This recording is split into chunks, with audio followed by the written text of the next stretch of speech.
on an average, a rider earns 300,000 naira on a monthly basis. A bike man. It's like the new gig, no more houseboy, this is it.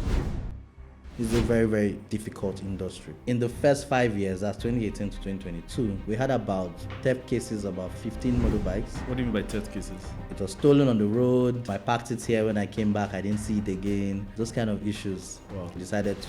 We saw that there was increase in productivity, better care of the asset, and a more robust supply chain. We don't have that infrastructure in terms of the road network. You advertise you're doing international deliveries, but then you're still going to take your parcel and give it to DHL to help you deliver it. We have a lot of delivery drivers that are willing to work, but vehicles are scarce. A lot of founders are not operators. A lot of them don't even know what to look out for when bringing an operator. What do you think they should be looking out for? You should know. On today's episode on Venture Valley, I'll be having someone who has really been an interesting founder, really. Someone I've seen build an enterprise, and he's building something within the logistics space with a very unusual business model, right? Something that I feel a lot of people need to actually learn from, because it's a business model that you will come to find out that he has been able to scale with his team with an exceptional way of doing business, an exceptional perspective to what it takes to actually do business within Nigeria. I love him because he says it as it is, And I feel like on this particular episode, we're going to learn from his story and his journey on how he has been able to build his startup and his venture to become what it is right now, where they see themselves going in the next coming years. So join me and welcome the one and only Etuk Essien, co-founder of Messenger. Welcome, Essien. Thank you very much, Elijah. How's it going today? I'm very well. How are you doing? I'm fine. Right. I think at the time of this recording, Nigeria is having a protest. So I think solidarity to... You know how it is, like everything that happens in the vicinity of any country affects the logistics system directly. Yeah. You're always interacting with the local government, state government, federal government. So this is not an exception. Yes, it has affected business, in case you want to know. Yes, I was just going to ask. It's just one of those things. Yeah, I mean, but so far so good. I mean, I've seen Messenger all around. I've heard a lot about Messenger. What has your entrepreneurial journey been like towards founding Messenger? What was that moment for you? And I think something that I would mention right now is the fact that you are also founding a startup with your sibling, which is quite unique really in this space. So how was that journey like, and how has that journey been so far? I think Messenger has always been learning on experience from my point of view. There was no background knowledge. I just jumped into it because I saw a gap. So like 2017, right, before we started in 2018, I have this friend in Lagos. He does club jerseys, football club jerseys. So when he sends them down to Abuja, he's always complaining to me, there are no logistics companies in Abuja. Can you just quickly help me pick this up? Just help me deliver it to this guy. Whatever it is, I could compensate you and all that. So that 2017 was more or less like charity work for him. I'm just like, okay, I can help you. You've come again with your problems. And I got thinking towards the end of the year, like, that time I was driving a Murano, and the amount of fuel I'm burning from Utako to ECOWAS in Asokoro, I'm like, guy, I need to stop this, and it would be much cheaper if I had a bike. I just started thinking, I'm like, well, this is an opportunity that we could go into. And then my sister was doing her master's in global supply chain at Sussex. How convenient. So she was like my first investor. And I'm like, it's my sibling now. Let me just try and scam her quickly. Like, send me money for bike. And something like that. And my sister, being the overkaku that she is, said, if I send you this money for bike, start up an Instagram page, get it to 500 followers by the end of January, and I'll send the money for bike. So like that was like my first task as CEO of Messenger. So okay, so this is what I have to do to get this bike. Saying fine. So I built the page. So I was the first social media marketer doing my digital marketing. What year was this? 2018 January. Okay. And I built the page to about like 700 followers by the end of. So I overshot my target. So so that's how the journey started. And my sibling, it was quite easier because I could be very open with her. I could tell her what exactly was going on. She could understand it from her point of view because of her background then, the master's in supply chain, so we just got working from then on. Then we weren't called founders and all that. We're just siblings trying to make something work. So yeah, so that's how it started and all that. So the initial business model was you getting bikes and giving it to bike men. So the initial business model was you get the demand generated from Facebook, Instagram, and whatnot. And then you fulfill the orders by employing the delivery drivers to man your bikes on salary. And then yeah, it made a lot of sense and the margins were good. So that's how we started. How many bikes did you start out? One. Started out with one. February 5th was the day the first bike went out. Right. Before then I was hustling the streets. Either I'm driving or I'm using a cab just make the delivery happen. So before you had your own bike, I was a delivery guy. you were the first delivery guy for Messenger. Yes, the first delivery guy. So I began to know Abuja unreasonably well because I had to go to places that I hadn't gone before. So yeah.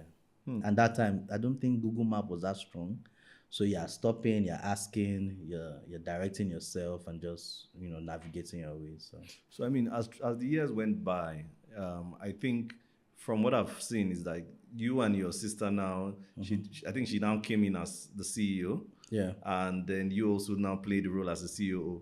But how has the business model evolved through the years? We're a traditional logistics company from then 2018 all through to 2022. So after 2023, we decided to, focus on what we had been doing in the sense that we had some old riders that we felt had put in a lot into the work. So we decided to sell them the bikes on a higher purchase model. So how that works is that we generate the demand for you and you get to pay a certain amount weekly or monthly over the course of 12 to 18 months. And then you own the bikes. So that's how that started. And we had done that previously in 2022 for some of our riders, right? By the end of 2022, we had about 60 to 70 riders and about 20 of them had undergone that process. So then in 2023, we went, okay, you know what? Why don't we just shift away from manning the operations, taking the weight of the overheads on the salaries, operations, maintenance, and all that, and empower these guys to fulfill these deliveries. So for context, in the first 5 years, that's 2018 to 2022, we had about theft cases, about 15 motorbikes. What do you mean by theft cases? It was stolen on the road. I parked it here. When I came back, I didn't see it again. Those kind of issues. Wow. And in 2023, after empowering 150, we had zero. Zero what? Theft cases. So that shows that they are more incentivized to actually protect these assets and to fulfill the deliveries. The amount of deliveries per rider in 2023 was about 300 to 350 on a monthly basis. While before then, it was 200 to 250. So we saw that there was increase in productivity, better care of the assets, and a more robust supply chain. I was like, I think I was right. This was the best way to go to make the delivery drivers have a stake in the supply chain and then increase its efficiency, increase the number of deliveries that they can, carry out. And everyone is happy because the system is gaining more. The riders are empowered to be vehicle owners. It's a win-win. So That's a very interesting insight. It reminds me of something Charlie Munger says, which is that anytime you want to know the outcome of a thing, check where the incentives are. So I think basically this is a perfect case of ensuring you understand what the incentives are. Exactly. So imagine a delivery driver, like you give him a PS5 to go and deliver. His salary is 30K, PS5 is 700K. Like really, like there's really a disconnect. Why should he really put so much care into what he's doing? But as the bike owner, he's the owner of a 1 million naira assets, So he really takes care of the assets, takes care of the parcels, and you hear less and less cases of thefts, accidents. Even accidents went down drastically. Wow. Because there's a lot of care put into it. So you are already responsible for something from the get-go. So how does it work? I mean, walk us through it. Like, is it like someone comes on Messenger and you just give them a bike? How does it work? I want to be a rider. What does that relationship look like? Okay, so if let's take for example, John comes from Kogi State. comes to Abuja, wants to make a living, right? Okay, you can go over to Messenger. You come to Messenger, we do our KYC process. Then you apply for the motorbike. You get the bike. We connect you to productive work on the different platforms. I think another driver of this initiative is platform wars. What that means is every platform wants to, take advantage and have the more efficient delivery process. So right now, delivery drivers are over incentivized on all platforms. So you have Uber trying to win over Bolt, Bolt trying to win over InDrive. You have Chowdeck trying to rule the food delivery, Glovo still there. You have Hello Foods, Pocket Food. Everyone wants to win, and that causes scarcity of riders because the demand generated is huge, right? It's huge. You don't have a lot of riders available, or the attention of the riders are being fought for by these platforms, and that means riders are being well paid, so it makes it easier for them to pay for these assets. So right now, on an average, a rider earns 300,000 naira on a monthly basis. A bike man. A bike rider. That's an average rider that doesn't put in much effort. Oh, hold on. Are you telling me now that those guys that deliver parcels Yes. to us every day or call us, hey, Oga, I have your package. Where are you? I've been downstairs since. Yes. That we use for sometimes dash money. Yeah. Apart from your dash money, they are earning at least 300,000 on a monthly basis. Hold it. So, and then when they come, I mean, I'm going to dive into that a little bit more. But when they come on the platform, do they make some form of down payment? Oh no. So it's a 12-month payment, 12 to 24 months, depending on the plan you opt for, right? So we charge them like monthly fee, like the monthly interest rate and all that. So for example, in 2023, they were to pay like say 100,000 every month, based on the cost and all our own projections and calculations. So you pay that 28th of every month. In 12 months, you're done. You own your assets. You can work anywhere you want to work, Okay, so but within that first year, before they pay off, Within that 12 months, you have to work on platforms that we have partnerships with. Okay, so you have partnership with different platforms. Yes, we do. That's how we ensure that we monitor their productivity. Okay, so are you saying Messenger is not necessarily B2C? No, B2B2C. Oh. Yes. So And can you explain that a bit? Okay, so for example, like we have partnership agreements with the likes of Glovo, Bolt, the likes, right? And then we supply their drivers with the assets. So these riders, when they come to us, we give them the asset and we're like, hey, this set you guys are working with boats, right? So we monitor your progress, we monitor how much you're earning. We're able to see, okay, Mark worked 20 orders yesterday. We can see that, oh, John didn't work today. Why is that? He has 3 days. So you connect like an API between your system and their system, or how does it work? They provide us with a fleet management dashboard. Oh, okay. Where we're able to track these assets, track their progress. And then we, in our own turn, we track our assets, right? So we know when the bike moves. So you might try to be smart, like it's a cat and mouse game between logistics operators and the providers. The riders always want to take advantage of the system. Yeah. So your job is always to close all the loopholes.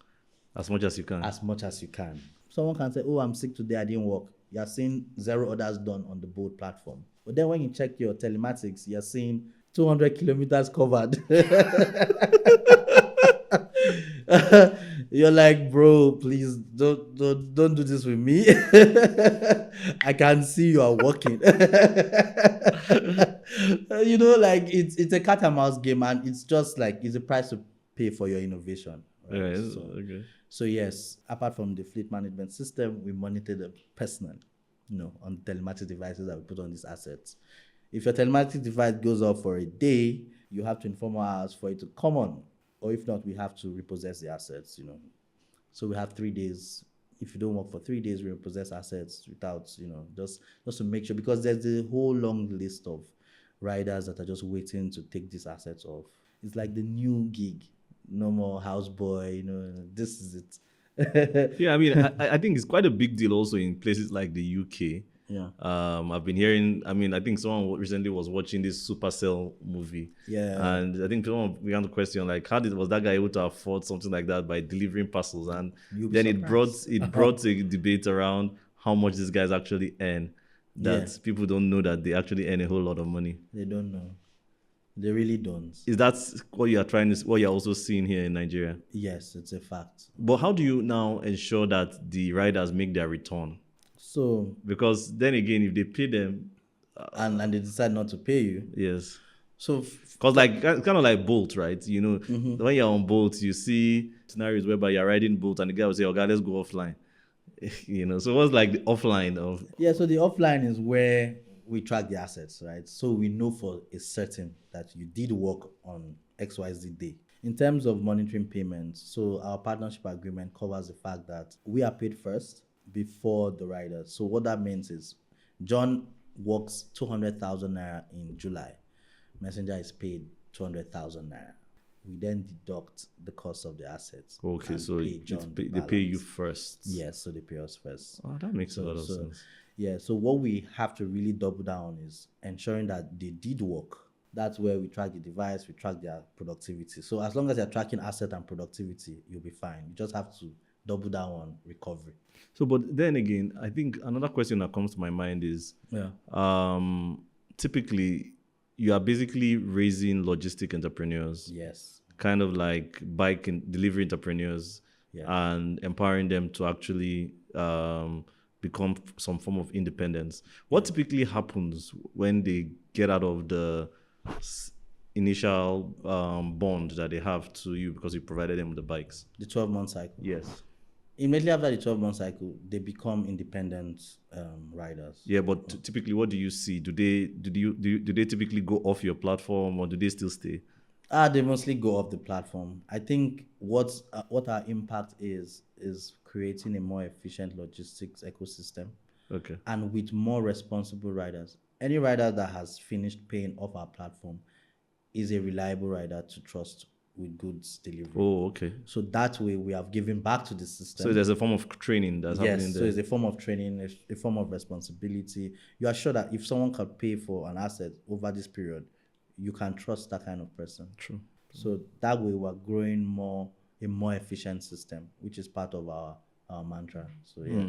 Well, have you had like people who got off the system and then they were supposed to like maybe go independent, but they still say, I still want to be part of the system, and Many of them like new assets. They just like it. I have someone on the third cycle.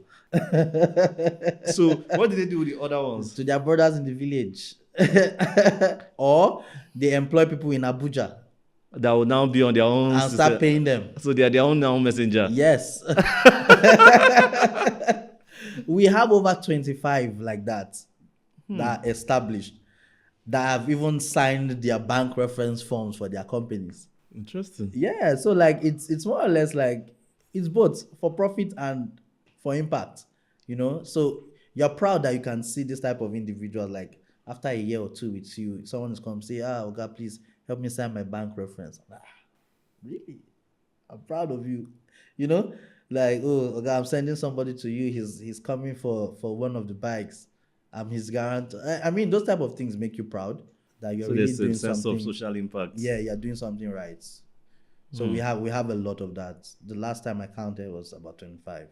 Wow. Yeah. That's quite impressive, really, because I mean, we are currently in a place in the country where we want to see more people add more productive value to society, and it's quite an interesting space in the delivery aspect. It's very interesting. Yeah, I mean, I will not lie. Like, I think earlier on when I used to see you do Messenger, every time I used to see you, you were stressed. Well, it's like as you introduce this new model, it's like you've gotten a little bit more rest. Yeah, I've gotten a little bit more rest. Yes, that is very true. Because I mean, imagine you having 100 plus bikes, and all of them want to chain as sprockets. Oh my god, like that's a lot of stress. Or everyone is calling you, the VIU arrested me at Beggar, they stopped me at the one roundabout. They will now give you a false reason why they were stopped. They'll say, I didn't do anything, they just stopped me. You call the VIU guys, they're like, he's wearing slippers. I mean, like, there's just a lot of things that You take off yourself, and then it makes them more responsible. So you know that they know in their minds that as I'm on the road today, I am my boss. What am I doing wrong? Do I have my safety boots on? Do I have my helmet on? Are my papers complete? So that sense of responsibility, it makes the road users easy. So it's just Throughout the journey, I mean, dealing with growing messenger right now. I mean, how many cities are you currently in now? Lagos and Abuja, but Lagos and predominantly Abuja, in Abuja. predominantly in Abuja, Yeah. and dealing with like expansion. Yeah. How has that been for you? Like the realities of what you've seen in Abuja, Yeah. and the realities of what you're seeing in Lagos, and are you planning to go even beyond Nigeria with this kind of thing? Do you think it's a problem that cuts across like that? The problem cuts across Africa for sure, right? We do plan to deepen our roots in Lagos because I mean that's the economic hub of the country.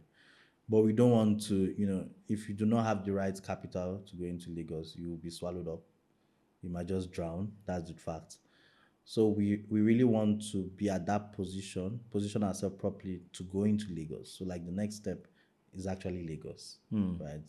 To conquer that bullish Lagos market, right? And this is something that is needed, across Africa because I always say this that most tech startups in Africa just leverage the bigger guys like the DHLs, the FedEx. We don't have that infrastructure in terms of the assets, in terms of the road network. We don't have that. So for example, you advertise you're doing international deliveries, but then you're still going to take your parcel and give it to DHL to help you deliver it. So we need to address this infrastructure deficit in logistics so we can be truly independent as an African nation, really. So we need to invest in assets. We need the assets. We have a lot of delivery drivers that are willing to work, but vehicles are scarce. Okay. But do you think there is a commensurate like market demand? There is. Africa is going through industrialization, so it's even, the demand is even more because there are a lot of things that need to be done. There are a lot of expertise in terms of road networks and road driving that we don't have that we need to build. And this also comes in by, having those assets. For example, like 2 years back, we didn't have 200cc capacity motorbikes in Abuja, well, predominantly. So we didn't have the expertise to even fix it. But as the bikes came in, mechanics upgraded, so it starts from having these assets to be able to navigate the logistics and improve the efficiency. I think something I find quite fascinating is the fact that you're even thinking beyond just bikes. You're thinking, Yeah, I mean, logistics, like bikes are like the last mile, like the last mile, mile. yeah. Yeah. So we're thinking the whole logistics chain, right? So we're not just looking at financing motorbikes. We want to finance vans, buses, trucks, and even planes. I mean, Lorry. lorries, because it's a whole world out there. Once you leave one asset class, you see the possibilities in the next, and then you see the next, and you see like it's a very, very difficult industry. So that's why it's really that fragmented. You can have the association of bikes, you can have association of bus drivers, you have association of tankers. Like yeah. it's no. Logistics is a whole beast on its own. So it's You guys are the ones that have been easily affected by this current rise in like fuel yeah, I prices and mean, the rest. How has that also affected business in the logistics space? it has affected it a lot. It has reduced demand, but I mean reduced demand from, how do I put it, non-essentials. Okay. Because yeah, essentials are still growing, and that's one of the reasons why CNG and EV is getting popular because this drastically reduces the fuel costs. Yeah, but what do you think about CNG? I was having a conversation with someone recently, Yeah. and they were talking about the fact that CNG is more economical for a fleet provider, for example, or logistics provider. What are you guys thinking about the CNG and the EV space? Is it a good thing? Is it something that you think would actually cause the necessary innovation or change that we want to see in the market? I'm pro EV. Why? Because I believe that the cost of fueling is going to drop drastically over 50%. I think we've been able to, with some EV companies and some, EV prospective partners that we have. We've done some calculations and we've seen that we can drastically reduce fueling costs by at least 60%. But the main challenge would be the charging stroke swap stations. Like we need that infrastructure. Logistics is always the infrastructure play. Like you need to have these things. It's a necessity for it to work. So for now, in Abuja, we have no battery swap or charging stations. Imagine we just had 1,000 EV bikes now. It's not going to be worth it because you can't charge it. So now investment has to go into ensuring that those stations are available Yeah, and well distributed for and well availability. distributed. So But then that again, brings the have you first have you problem. done the numbers, like, because you say the bikes cost 2 times what the typical Yeah. PMS run bikes will Yeah. cost, right? But in terms of lifespan, in terms of maintenance, in terms of does it compensate? In terms of lifespan, we can only project because we don't have a use case. Use case, okay. But then we can already see some things that will lead to quote and unquote the death of the petrol bikes, like the continuity of the engine. You're changing things like piston and rings, Okay. So the crankshaft. operational cost is not as much. No, it can't be because it's just battery. Right. So like we can see project. We don't know how long the system in the is back rugged can, for, yeah. And then the use case again, we've not tried it yet in Africa. Hmm. We've not tried it. So how do we know how long it can withstand? But then some players are coming in. At least we know Sterling Bank is doing something great with their core product. That's their EV financing arm. Then we have Spyro. I think Spyro just launched in Abeokuta, their assembly plant. So they are here to serve Nigeria also. So people are really pumping in the money to make it work, and I think it's something that can work. Right? It's something that can work. It just needs time. We just need to make it work. Then for CNG, I wouldn't say I know much about that. Okay. But then, like four-wheelers, I know they are doing some engine, conversion at NITT in Jabi.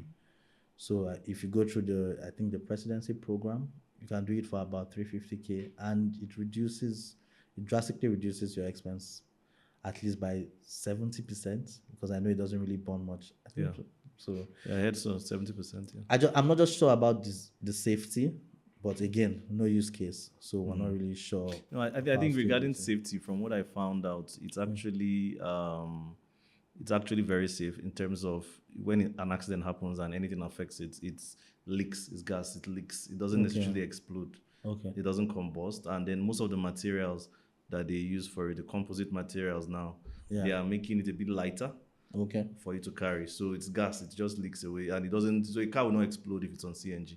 I'm up for anything that reduces cost. Yeah, I agree. I Anything think that at the end of the reduces day, it's a cost. cost question, right? Yes, it's a cost question, and the purchasing power is not as great as it was before. So it's really something that we have to be very sensitive about. Yeah, but I also agree, even just like EVs, to availability too. Availability. Like, where can you really go buy CNG? How many places can you buy CNG from? I think NIPCO, and we have a lot of NIPCO Stations, right? I think even NNPC, I think recently I started seeing them having some. So, and I think it's just availability. So we need more investors in that space. But Maybe Messenger could do something around that. we're looking at our next tranche of bikes. We're looking at EVs. We want to go that route because we think it will be better. We have a lot of complaints concerning the petrol consuming bikes as of now, on the maintenance culture. Of course, because of the type of pressure it goes through, there's a lot of deterioration along the line. So after 12 to 24 months, when you're done paying, your bike is going crashing down, So most times they just, okay, you know what, let me send this bike to help my people in the village. Let me take another bike, But for EVs, it might have a longer lifespan. Okay, that's what. Yeah, because of lesser. Yeah, no engine. So at least that you're not changing gear 1, gear 2 is not having problem. All those funny things that come up. So we just hope the system is strong enough to last the test of time. But in terms of the many components, I don't think they will have any issues. Yeah. So Regarding the journey of introducing this new, do you think people will be very open? Yes.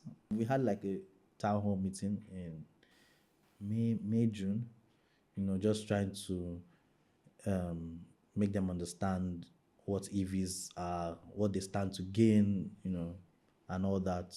So it's something that I'm enthusiastic about. Of course, it will be a new shiny toy, so everyone will want to try it. But I just fear some of the issues that might arise at the start of it anyway. Even with petrol being everywhere, you see cases of bikers with their fuel finish on the road and they're pushing their bikes. And now with limited number of charging stations, what will happen? No, but I think this is what I think. Yeah. This is what I bet, right? By virtue of the data you've been able to build through your telematics system, you'll be able to build a sufficient distribution required for the positioning of these EV stations. Yeah. Because I think what you have really, the data you have is actually priceless. So It's priceless, you'll be yes. able to have various EV stations that will be able to say, okay, we need one here, because the distance between here and here is so Yeah. kilometers, and this is what a typical charge can take you. Yeah, I mean- so I think you'll be able to solve that problem. In some I mean, way. my own issue is that the fact that we have petrol stations everywhere. So I mean, so it And we still have some be funny people. So it might be a partnership with like the largest chains. Yeah, right. yeah. It might be a partnership with like the largest chains, because I think NNPC still has the largest outputs, Yes, outstations. Because well, they bought these guys Owando. Okay. Yeah, they bought all Owando stations. So NNPC How many do we have? How many ones do we have in our visit? Well, I think like no matter what, and Total. yeah, no matter what, there'll be a solution. And I think the two of them are forward looking. Mm-hmm. So I think if there is any form of like innovation, because I know Total, for example, they changed their name literally to Total Energies. Yeah. So I think So they are up for this. They are up for that kind of EV thing, direction. right? EV direction. I mean, some of their filling stations are actually solar powered. Another issue, Yeah. right? So we have different EV manufacturers, right? Yes. And then, are they using the same batteries? No. Really? No, they're not. There's no international standard. No. I'm like, okay, so what then happens if a battery from a rider from this company needs a battery swap and the other company doesn't have the same You can't requirements? charge now. What if it's a different charging spot, like Samsung and iPhone? No, I don't think so. Interestingly, Oh my God. no, I think that's where we're gonna have a problem, right? Yes, because yes, I I think don't so too. think I don't think anyone. I don't know who is regulating that space right now, but I don't think. I think that'll be horrible. So these are some of the I issues mean, that maybe I'm two thinking. two different charging mouths, but I don't. Do you think... get these are issues? You manufacturing your bike, your own EV product, you're not really thinking about what the And next that person person's is own, manufacturing. And when he finishes, okay, just imagine, let's take it from this point of view. I want to do EV. There's no regulation in space, but we just need to pull this thing out, right? I manufacture my EV bike, the charging ports, the charging stations, the battery swaps. So now my batteries may have different shapes to yours. You start, okay, let me do mine. You wouldn't want to come and say, okay, let me copy everything they did and produce mine.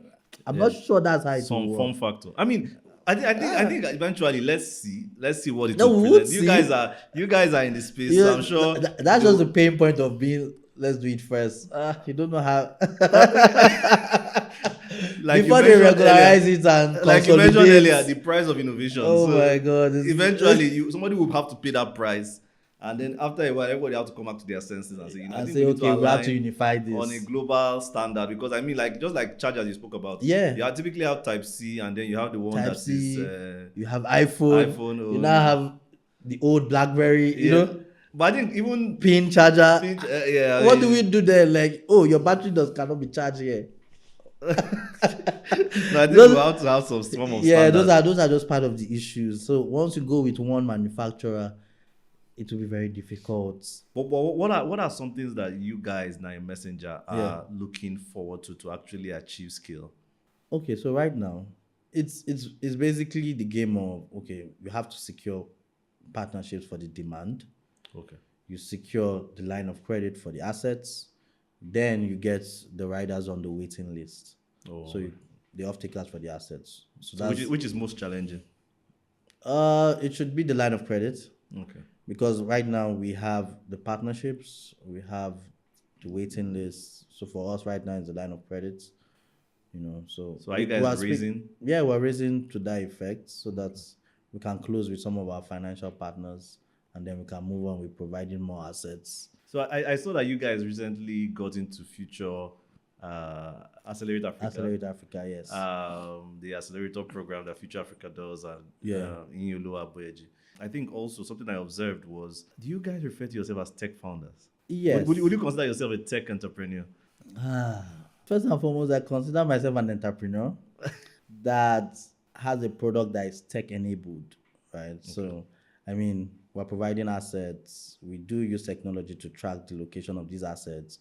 We do use technology for predictive maintenance, just to make sure that every asset we have on the platform is up to date with maintenance and all that. We do use technology for the payments, So, I mean, like, yes, we would consider ourselves tech founders, I believe so. Yeah. So, but how has the journey into Accelerate Africa been for you so far? Oh, it was great. I mean, like, I think the team is very fantastic. Starting with the founding partner, which is Ian. We're able to focus on what really matters in terms of our business, right? They were able to adjust our focus to, like, how do we get the next $1 million in revenue. I mean, that change in mindset put a lot of things into perspective on how to execute and how fast we should move. And then they were also able to make credible introductions for us. We're able to close our bold partnership under 15 days due to their introduction. I mean, that was huge for us. So Interesting. But I mean, you keep saying us, you keep saying we. Yeah. You're talking about you and your sister. yeah, I'm talking about the whole messenger team. Yeah, but I mean, Yeah. but you and your sister are the founders, right? Yeah, we are the How has founders. that been like? Like, what's the journey of founding something with your sibling? Like, I think initially I think I told you that I was wondering, like, how did they? I mean, you've told us already that the story began from you and Yeah. then trying to get her in. But how has that journey been like, founding something, and what was key to making it work? Complementing temperaments. Okay. I think so. If we were both the same way, I don't think it will work. I think there's this assessment that they even made us to take at Accelerate Africa, just to show your own, your leadership style and all that. And it even showed from there that we were also of complementing attributes.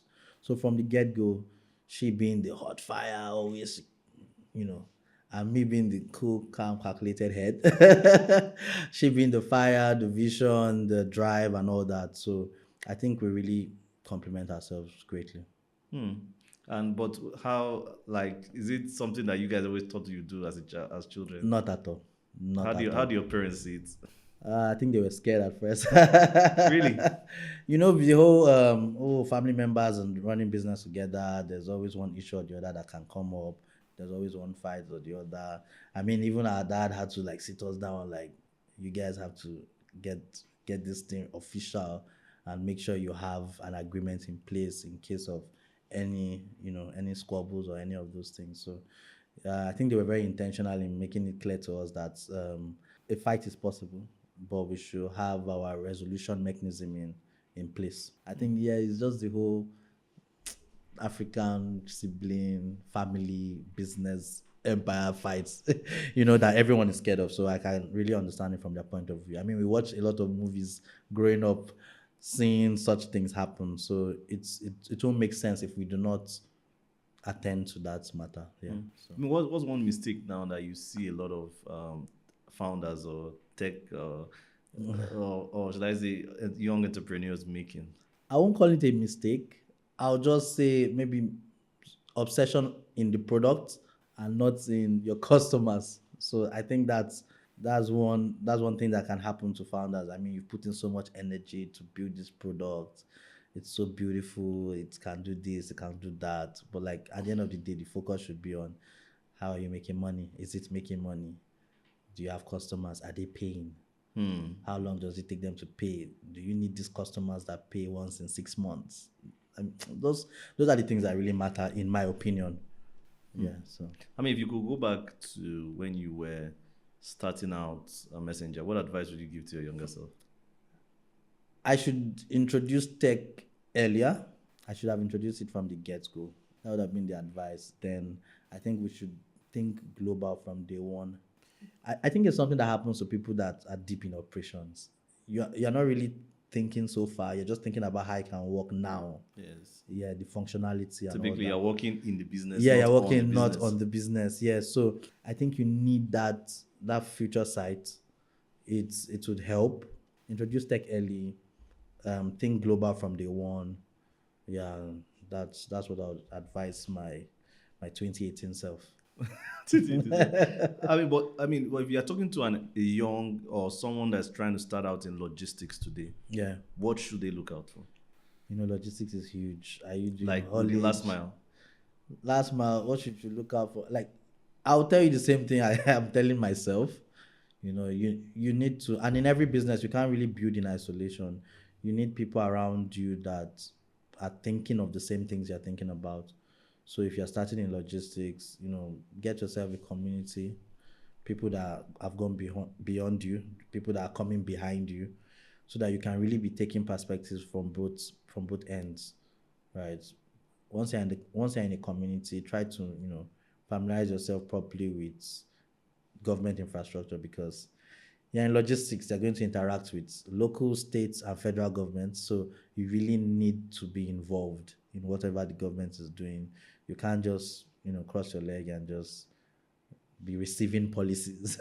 You should be there when it's happening and all that. So I think that's what you need to do. Then introduce technology early.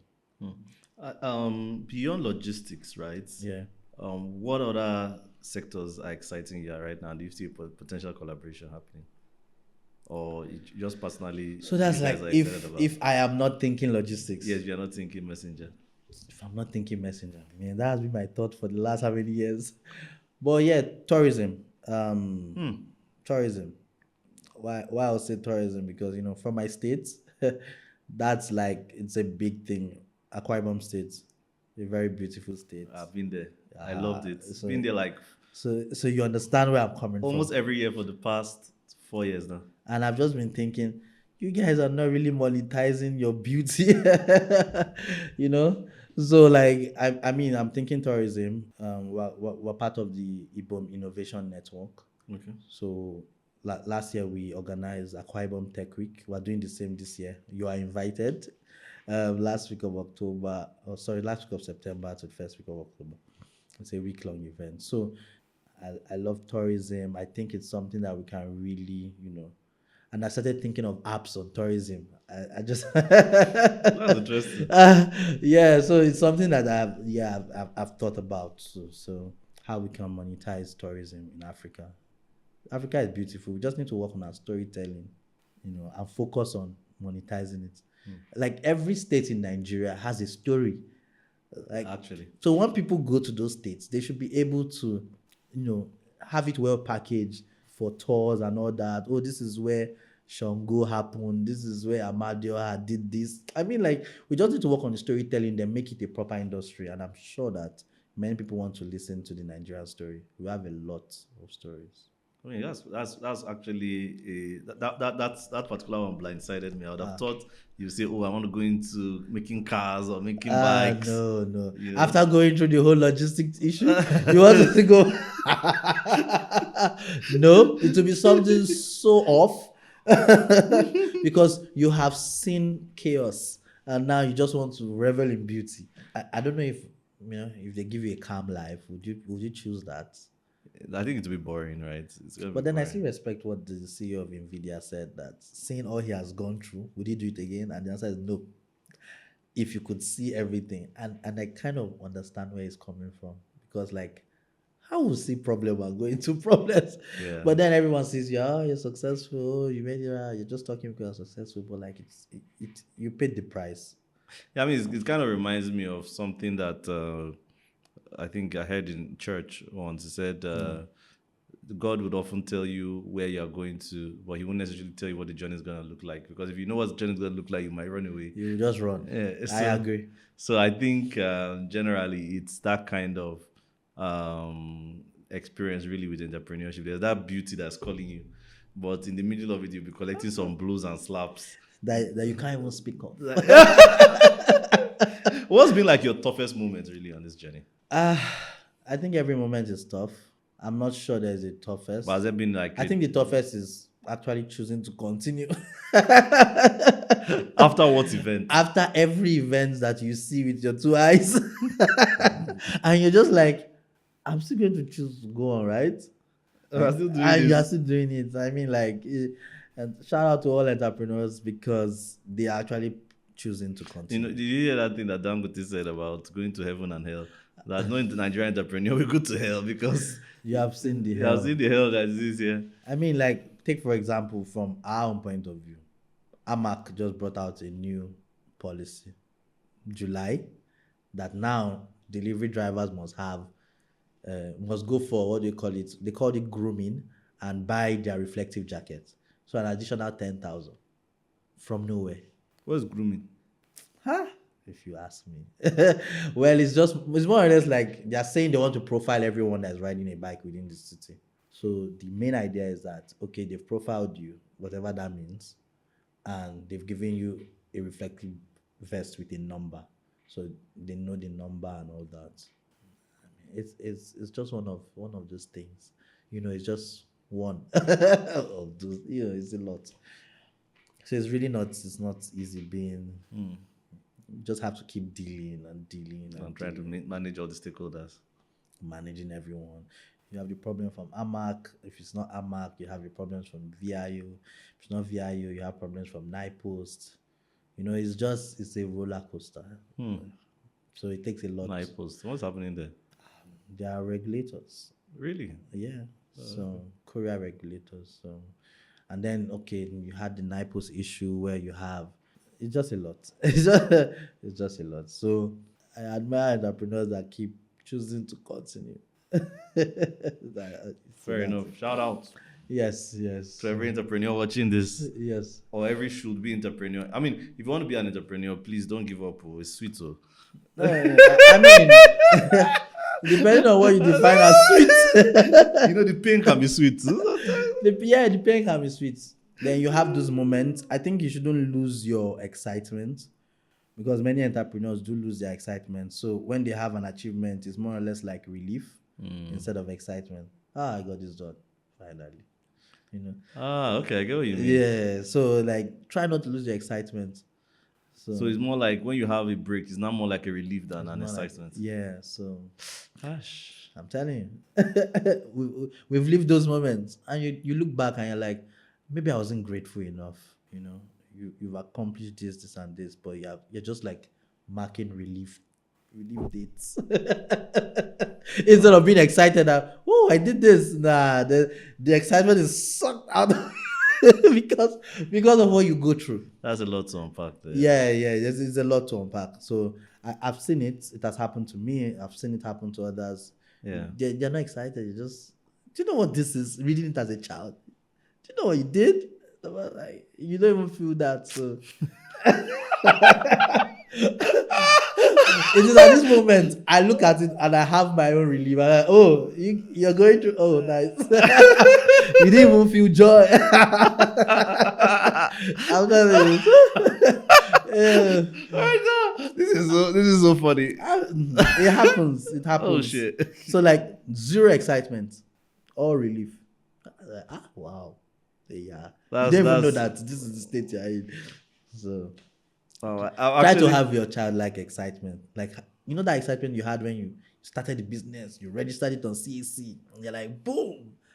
You don't have it anymore when you go for that. But you need it so that it would push you to do more. even though you become a zombie. Yes, so yes. Trying to avoid that zombie accomplishment. They mention you've done this and this and this. In your mind, you're just saying, do you know how I suffered? You're telling me I did this and this and this. Do you know what I went through? Do you know what I lost? Do you know how much I'm even still owing? That's all that's in your head. Instead of being like, yes, I accomplished it. But like, so I think it's something I had to now be conscious. Like, I'm falling into this trap. It's not a trap, it's just reality. But then you have to negate that. So like, focus on your excitement. Be excited. It's cool. What you're doing is cool. Even if people are saying it, you need to feel it is cool. Because instead you just give them fake laughs and fake smiles. Thank you. You get so. Actually, you're right. I mean, it's kind of like Yeah. being an entrepreneur. You get so used to the pain and suffering, just like Justin Wang says that Yeah. it takes a lot of pain and suffering. That it's almost like you become, for lack of a better term, a masochist. You are kind of addicted to pain and suffering. Yeah. That I mean, even you're when not wrong. so it's like you see some people that are even happy. Self, what they happy? Now why you Say okay, you just dey start. I mean 1 year. Okay, don't worry, continue. continue. Continue, guys. You go soon know. You don't know how it be. You know, you almost start to admire people that just didn't do it. Like, see how happy this person is. He doesn't have as much, but is he not happy? Like, okay, I have one of him, yeah, so. See joy all over his face. Look at me. You accomplished this, you accomplished that, you did this. Maybe that's why a lot of them go into charity. Just to try and see smiles, because you're not smiling. I'm telling you, you're not. That's the fact. And you have to tell yourself the truth, like guy, like get up. Don't be that like I mean, like I won't lie. Like I think I don't know if you saw that sad news about that guy. I mean, that's not even the first we've seen, right? That guy that killed himself. Which one? I think it was a Jumia. Was it Jumia? Or Konga. Kunga. Yeah. CEO, Konga CEO. Yeah, I mean that was so sad. Like, Talk that probably he didn't kill himself and all that. But then, people in the logistics industry now came together and I said, he killed himself. You did logistics and you killed yourself. Are you sure? Because like what you go through in logistics is so crazy. And some people now said, if he didn't kill himself then. well, he killed himself now. That was our only point of view, like, someone that did logistics kill himself, are you sure?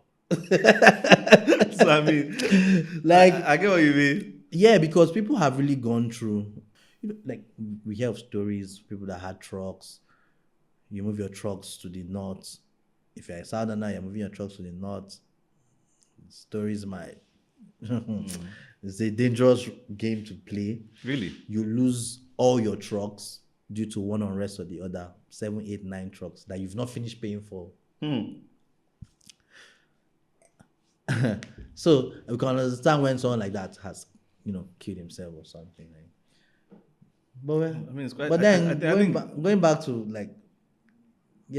entrepreneurs killing themselves. I mean, but then again, like looking at what you mentioned about looking at your other peers in who are like maybe in the professional line. I don't know if you've ever seen any of your peers that you went to school with, and then you see them like maybe chilling. They are just chilling. You have no worries. You are worried after Japa. Well, I mean, as you see on Instagram, anyway. Yeah, it's an Instagram face, but then you're like happy. Why are you happy? You're just too happy. Like I'm seeing you happy. You just chose to work and you're good. You don't have to care about P&L. You don't care about balance sheet. Oh my God. Why am I doing this? And and that's one of the reasons I like Founders Friday. Yeah. Yeah, like just come around, just talk. Like everyone is going through a lot. Just talk. Just gist. Just talk. Like let it out. Let it out. It's not easy. Like not many people really have like mentors that they go to see, or mentors that have their time. Just go Founders Friday. Just talk with one. At least you let it out, because it's really lonely at the top, like they say, and you've not even reached the top yet. So what is it really about? Is it about the money? What is it about really? For some reason, I think I'm addicted to difficult things because, like, why didn't you just drop these things? I think I was just pushed by a sense of accomplishment. I want to do this. I want to make it work. Yeah. People are leaving this industry. I want to remain. Yeah, because I won't lie. Like your industry is one industry that somebody wants to wind me to come and invest in. I see the decrease because I was like, I feel like we invest. I was like, this thing, it don't be people who normal they do this industry at all. So it needs to be that person that wants to do it. Yes. But how would you know that? You really can't know. They can say everything they need you to hear. So, but like what's really going on in their heads, you really can't know. And this industry, you need to know that this person wants to do it because it is hard, it is difficult, it is challenging, it is everything they said it is. You get And more. and more, like more that they are discovering. They haven't told us.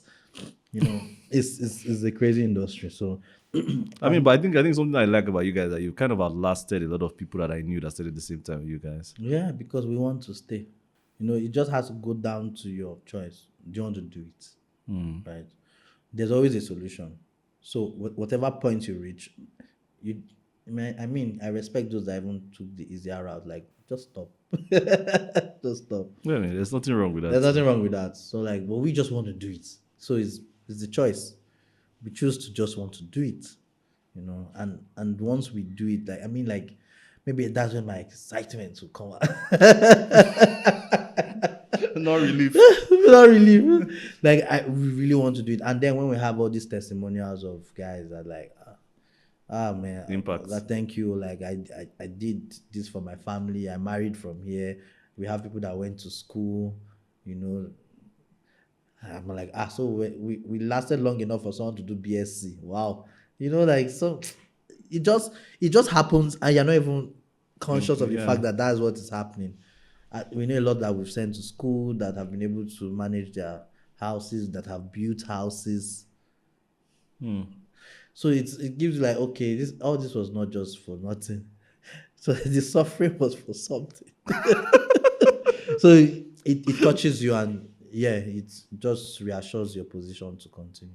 Where do you see the full payout of such sacrifices really? Is it something that is more in the accomplishment or is more in the day-to-day experiences or is it both? I think it's more in the day-to-day experiences, yeah. Not mostly in the accomplishments. For me, it's like, oh, we were able to do this. Maybe because I'm an operations person. Okay. So I like the day-to-day going fine and, you know, getting information, getting feedback on how things are going and all that. So you're kind of grounded. Yeah. I mean, but from an operational standpoint, I think one of the issues I have with a lot of like I've seen, not like I'm having any issue with anyone, but one of the issues I see that is missing is that a lot of founders are not operators. Yeah. I mean, not necessarily a bad thing, but a lot of them don't necessarily know what to look out for when bringing an operator on board. What do you think they should be looking out for?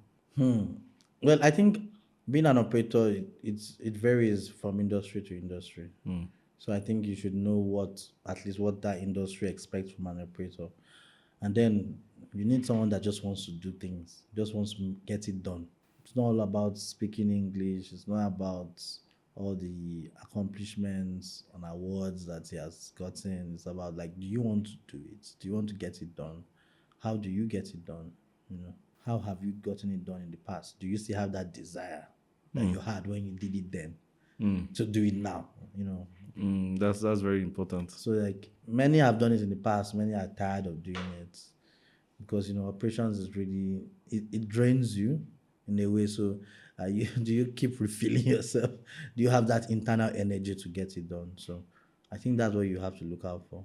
How do you refill yourself? Always have a routine for breaks. You then have something to look forward to after the stress. But once you don't, you can implode.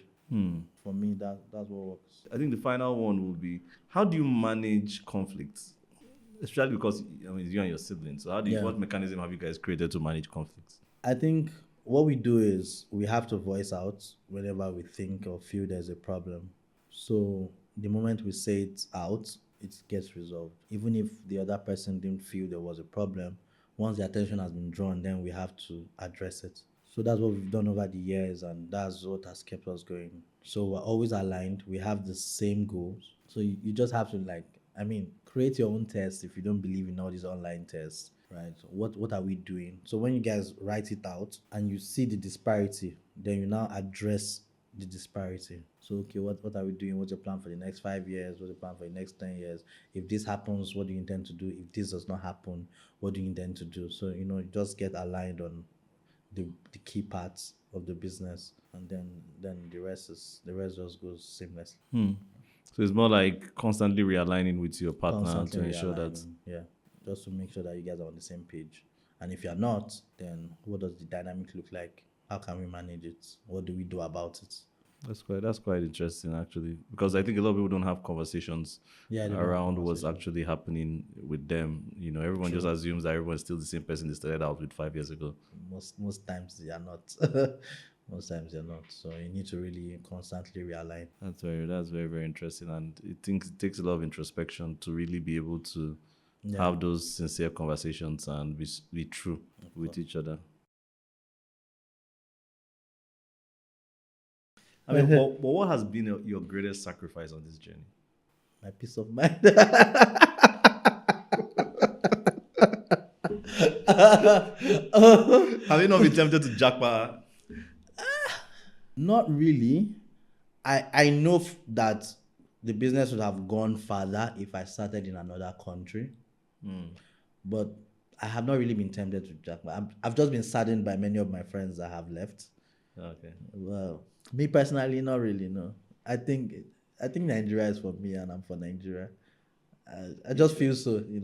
If not Nigeria, is West Africa. We're here. You're trying Africa. I'll be in Africa.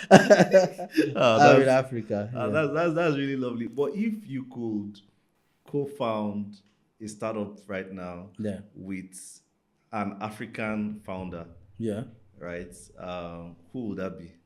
I think it will have to be a technical founder. Okay. So the person can drown himself in codes Why you? while I drown myself in the operations, and whoever it will be, it will have to be a technical founder. But if you were to start, if let's say let me just say this, what is your startup crush? Like the startup that you wish you would have started? Uber. Really? Yeah. Interesting. Yeah. Uber. I mean, they have had a lot of troubles though. There's nobody without troubles. We embrace troubles. Yeah, because like it makes so much sense. We need to move. Moving is not safe.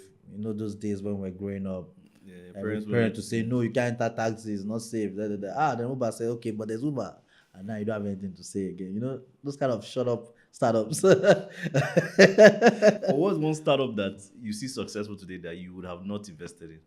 That doesn't make sense to you. I don't know how we define successful.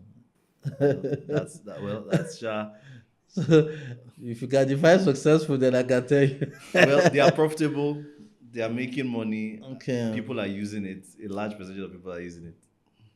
That's successful. That I don't think it would have been successful from day one. I'll think about it. I think I'll answer before the end of this podcast. Okay. Let me keep going through my head. Okay. So if you were to launch Messenger again, what country would you launch it in? Anywhere there's no Africa. Really? Do you think the messenger Oh model my God. would work in a No, climate like the UK? looking at it from what we are today, we could launch anywhere and be successful. What we were in 2018, you shouldn't launch in Nigeria. Yeah, that's how I see it. Should we be expecting messenger in UK, messenger Dubai?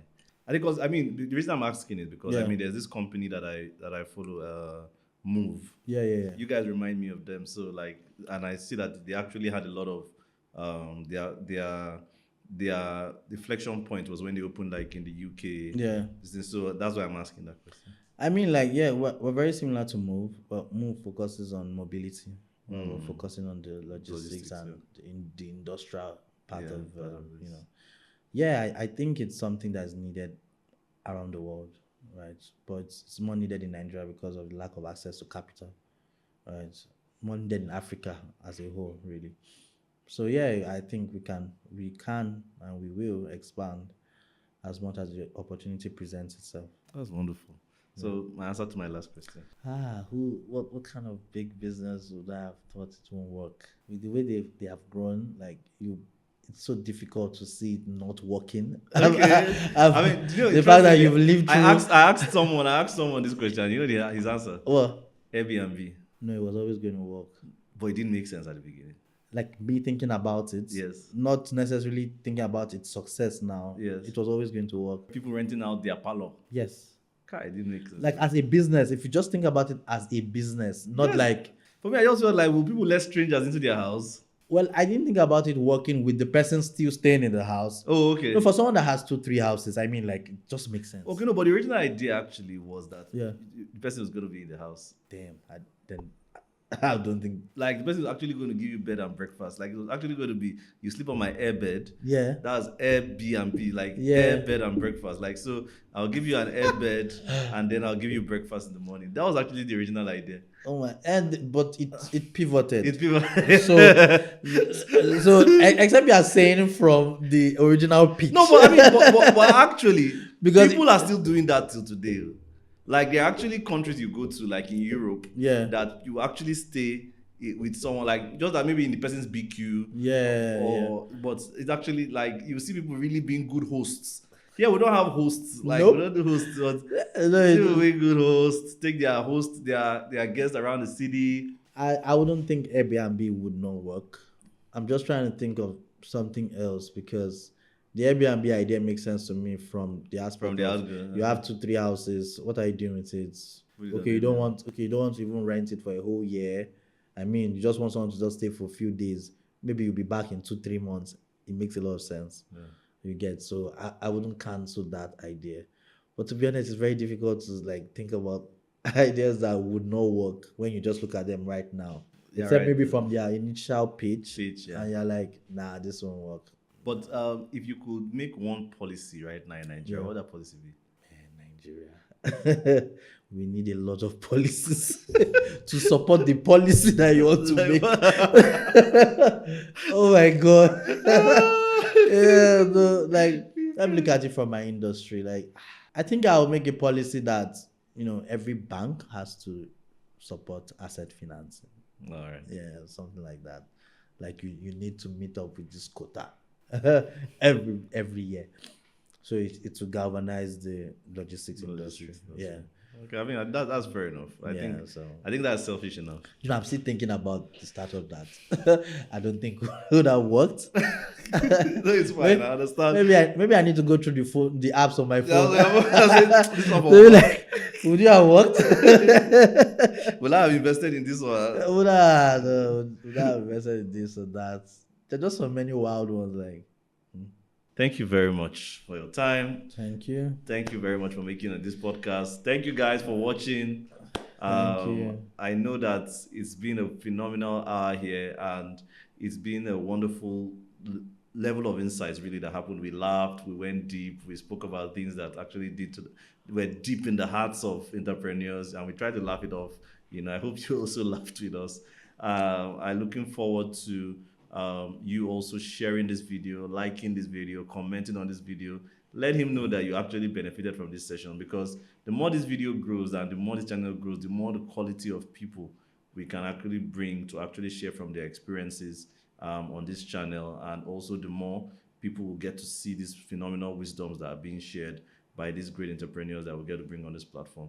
So thank you very much for watching. Don't forget to like, don't forget to share, don't forget to subscribe on this channel. And also, if you want to know more about the speaker, you also see his details in the description. You could follow him and follow the work that they are doing at Messenger, and also follow the channel and follow myself too, and see the work that we are doing here at TM Global. Do enjoy the rest of your day.